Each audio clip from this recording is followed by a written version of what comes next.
Hi and welcome. We are from Group 8 and today we will be presenting our seminar presentation entitled Ovarian Cysts. So this is our group members. So this is our outline content for our presentation today.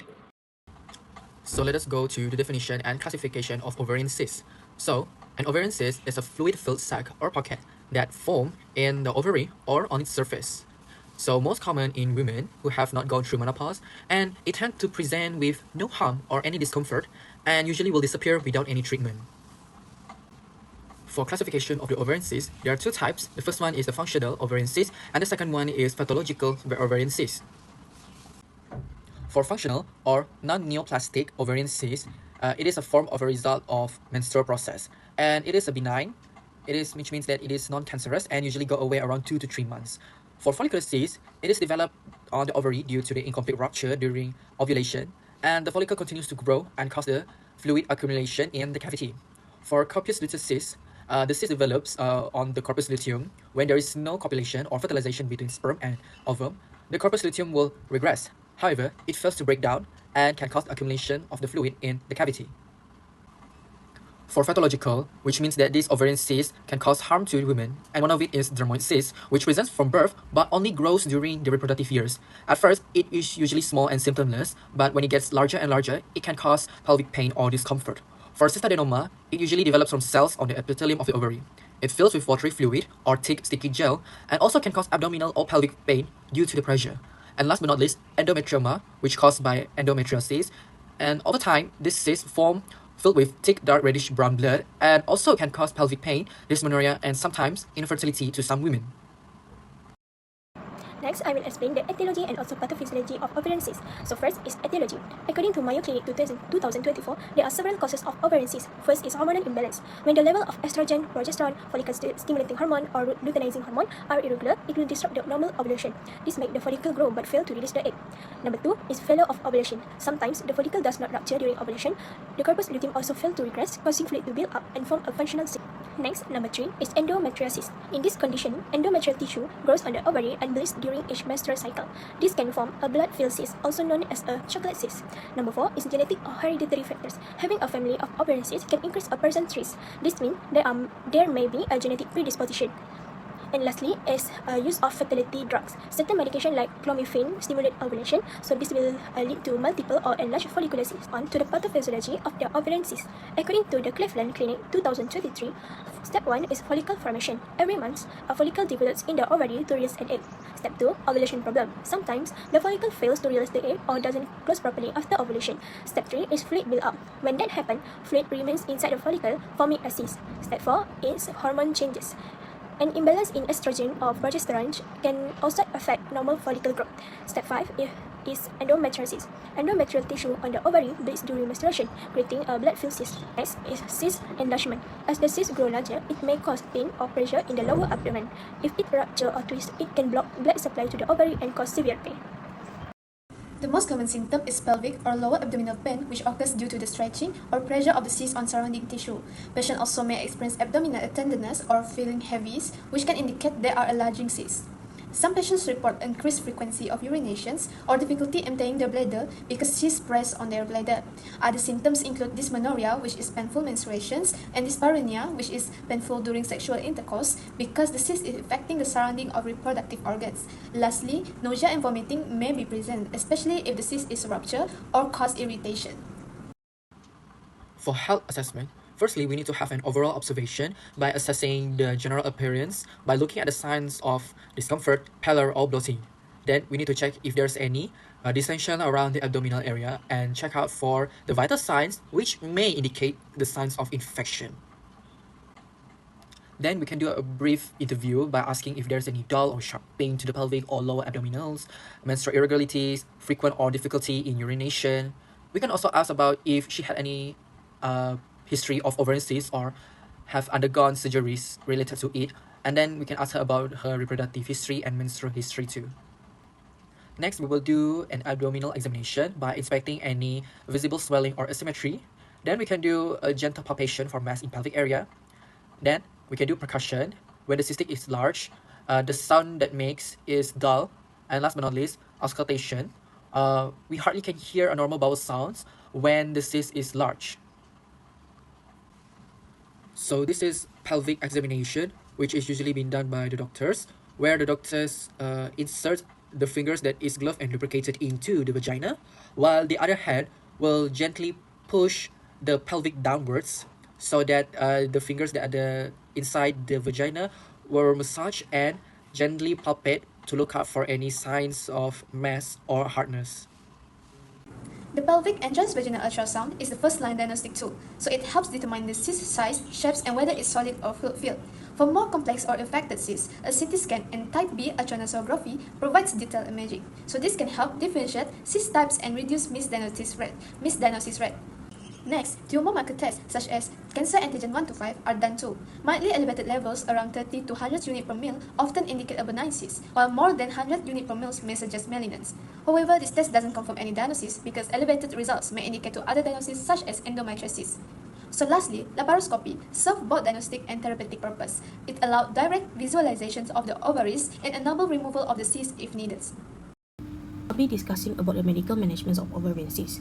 The core goals here are straightforward. We want it to shrink the cyst, relieve the patient's symptoms, and very importantly, preserve fertility. This is a key focus with ovarian cysts. A major part of this strategy is to avoid an operation when it is not necessary, particularly for simple and functional cysts.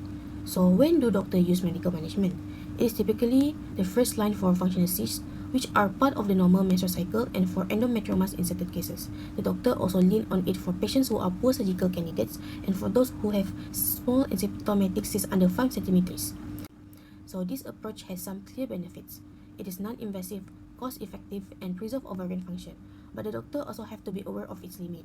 It often doesn't work well for large or complex cysts. Cysts can come back after the doctor stop the treatment, and a significant drawback is that the doctor don't get a tissue diagnosis to confirm that the cyst actually is. So often, the best medicine is simple observations or watchful waiting. So many functional cysts will resolve on their own within 6 to 8 weeks. So the doctor will monitor them with repeat pelvic ultrasounds to see if they are changing in size or structure. This simple approach successfully helps many patients avoid an unnecessary surgery. So moving to the active medical treatments, we have hormonal therapy, or we call it combined oral contraceptives or birth control pills. It works by suppress the ovulation, which prevent the new functional cysts from forming. It is important to note they don't do much to shrink cysts that are already there.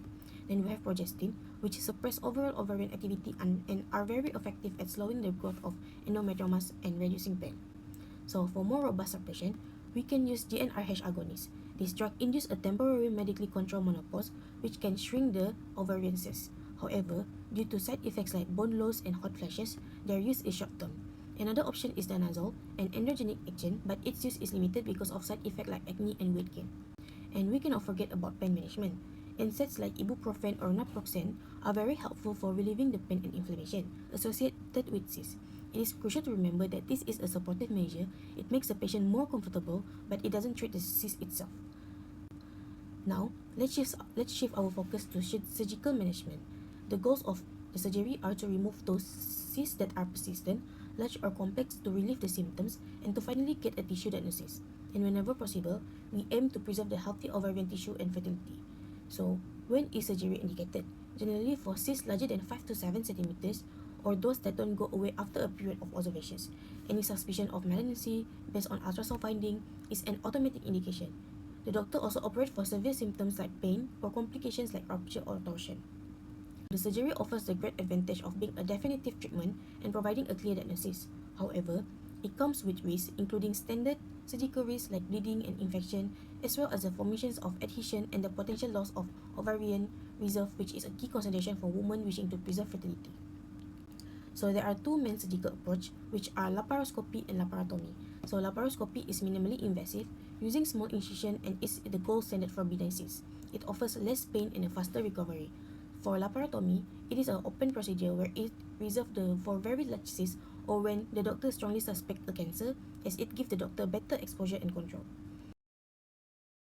In some cases, a more extensive procedure is needed. An oophorectomy or removal of the ovary is performed if the doctor suspects cancer or if the ovary cannot be saved. On the other end of the spectrum, simple aspiration of the cyst is an option for very high-risk surgical patients, but the doctor avoids it as a definitive treatment because the cyst almost always comes back. So, moving on to pharmacological intervention and non-pharmacological intervention. So, moving on to the pharmacological intervention, for the first one is NSAIDs, which is for pain management. For example, ibuprofen. 200 mg DS. The purpose is to relieve mild to moderate pain associated with ovarian cysts. For the side effects is drowsiness, dizziness, tiredness, blood pressure, nausea, vomiting, diarrhea, constipation, and indigestion. The second pharmacological intervention is hormonal birth control. For example, the brand name is Depo-Provera, which is medroxyprogesterone acetate, 10 mg once a day. The purpose is to prevent new cysts from forming and shrink the existing one. So the side effects are headaches, dizziness, nausea, vomiting, constipation, menstrual irregularities, and weight gain. So for the non-pharmacological intervention, for the first one is diet modification. Patient must eat fiber-rich foods such as whole grains, fruits, vegetables, and nuts to help eliminate excess estrogen and reduces cyst risk. Also, patient must avoid overconsumption of fats because it can increase estrogen and affect ovarian function. The second one is weight management. Patient must maintain a healthy weight to regulate hormones. The third one is regular exercise. Activities such as yoga or walking improve overall health, thus decreasing ovarian cyst development risk. For the last one is observation and monitoring. As many functional cysts resolve spontaneously, doctor may adopt wait and see approach with follow-up ultrasound to check the resolution of the cyst. Next, I will explain the complication of the ovarian cyst. So first one is cyst rupture. The cyst may burst, causing sudden sharp abdominal pain and also internal bleeding. Number 2 is ovarian torsion. A large cyst can cause the ovary to twist, cutting off its blood supply and leading to severe pain and possible tissue death. Number 3 is infection. Infected cysts can form abscess and spread infection to the nearby organs. Number 4 is pressure. Large cysts can press on the bladder or rectum, leading to urinary or bowel problem. Last but not least is infertility. Ovarian cysts can cause infertility because they disturb normal ovulation. Hormonal imbalance or condition like endometriosis and PCOS can prevent the release of eggs, making it harder to conceive.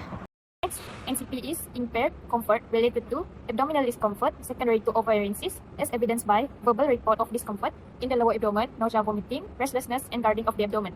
The goal is patient will verbalize increased comfort and demonstrate relaxation behavior within 24 to 48 hours of nursing intervention.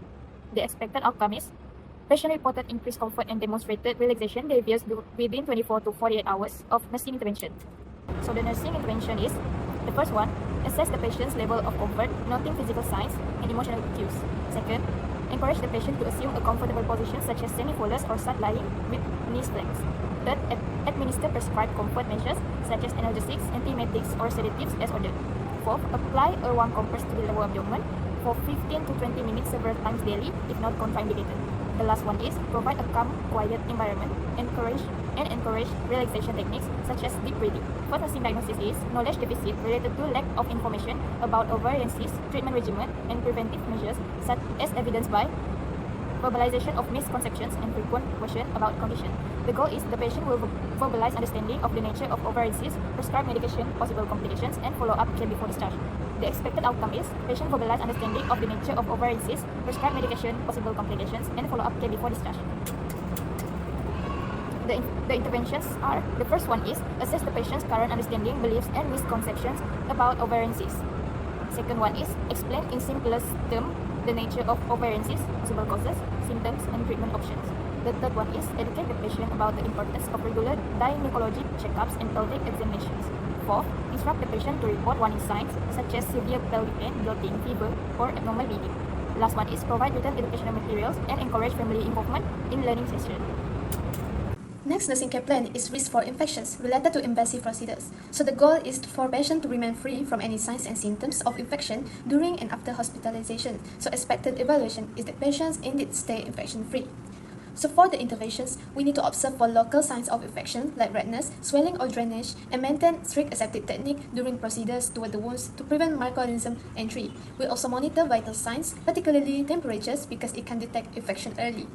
So patients also are encouraged to maintain proper perineal hygiene and educate hydration to flush out potential pathogens. Lastly, we educate both patients and family about early signs of infection such as fever, foul-smelling discharge, or pelvic pain to promote self-care and time reporting.